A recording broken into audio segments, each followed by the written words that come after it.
guys, I'm at a city hall doing the CSI app thing with my friends. So I'm just waiting for them to get here. Um, you know what I want to say is that the same qualities that you need to get a woman interested in you are the things that you need to keep her interested and make her want to have sex with you. Because there's so many women that, I've done this myself. I have sex with my husband because, I'm not going to be one of those women that withhold sex from him. And so I just lay there. And a lot of women do that. There are other times where I just decide to sleep in a separate room. And sometimes women will do that too. A lot of couples are in sexless marriages. And usually the man has the stronger sex drive. The reason the woman doesn't want to have sex with you is because of your personality stuff. I mean, the only reason a man may not want to have sex with his wife is because his dick fell off, pretty much. Sometimes they lose attraction because the woman gained weight, but they still usually will want to have sex. But let's assume she didn't gain weight, all right? And let's assume the guy didn't gain weight. A lot of things can happen where he loses his effectiveness, his care and attention, or he has a complete lack of boundaries, or he becomes a people pleaser or doormat.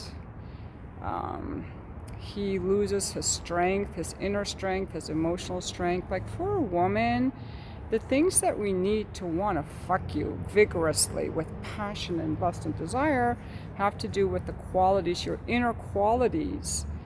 If you're a tender defender, if you're physically strong, you keep your word, you honor your commitments, the way you dress. I'm looking at this person right now wearing baggy clothes, just shuffling along. Like, that is not sexually attractive. You have to stay on top of your game if you want your woman to fuck you with vigor. Now, some of you maybe don't know this. That's why I'm sharing this with you, because otherwise you get the woman who just lays there to do you a favor and she hates it, or she's deep down, she might be hating you. And if you cheat on your woman and she finds out, she's not going to like that. So she'll still lay there and do you a favor. But a lot of guys don't like sex like that. And I will say that I today turned down 2 clients. One of my regulars and a new one. It was going to be $700 appointment. He even sent me the deposit, but I sent it back because he lied to me, and I don't want to fuck him. Like, I'm just repulsed. I know one of these guys is married, but I bet that guy is not getting any sex at home. Not because he's bad looking or has no money. They're good looking and have money, but because of their inner qualities. Guys, you have to read the book Mate. You have to be competent, effective, and keep your word. And it isn't just about looks. They know from research it is not just about looks. All those guys talking about the Chads, the 20% of the best looking guys on Tinder, some of these guys could get laid once, but they're never going to get laid multiple times by a woman who loves them, and they can never sustain a relationship. And a lot of them probably don't get laid in real life, or get laid by women who are traumatized and put up with bullshit. If you want to be in an effective relationship that's passionate and lasts more than one night, you're going to need more than a pretty face. You're going to need a lot of skills, inner qualities that demonstrate that you're an effective man in the world, an effective man with your woman. It's hard to explain it. I can tell you how I feel when things are like bullshit. I can just tell you. I really think everyone should read the book Mate. Like, it explains everything.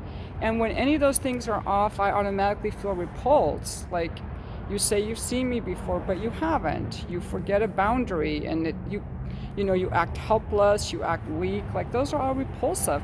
But for a man, he would never be repulsed by a woman who acted helpless or weak or forgot a boundary.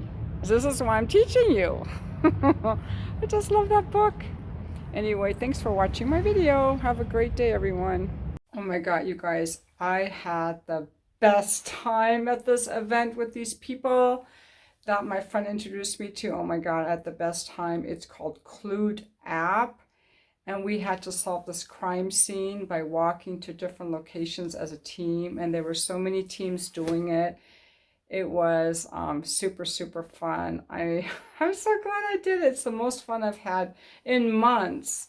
More fun than the escape rooms I've done and other events. And I just want to encourage you, if you're stuck home alone or something, and I tell you, I didn't want to go. I kept hoping they would all cancel. And I had the best time ever. So it's Clued app. You solve a crime. It's super fun. Yeah. So I just got home. I just wanted to add that to my video, and give you guys a fun tip for something fun to do. But the main point in my video that I was making is that if your wife isn't having sex with you anymore, it doesn't always. She can give you a bunch of excuses about her illness or she's not in the mood, and those things are real. But so is the way you're treating her, listening to her, giving her boundaries, keeping your word, challenging her, not being a doormat, being a strong man on top of his game, on top of his game. Like, if you want to get fucked vigorously, you have to keep showing up in a way that makes her want you. Because otherwise, she's just giving you pity fucks. I'm going to call this video Pity Fucks. Yeah, that's what I'm going to call it, Pity Fucks. And that's when she fakes her orgasm and she's just doing you a favor. And maybe some of you don't care. So there it is. If you don't care. After pity fucks comes no fucks given. And then comes divorce. So it's a slow, slippery slide. But it starts with the pity fucks. Drop your comments. I always like to hear from you guys, because you guys make me think and add valuable information.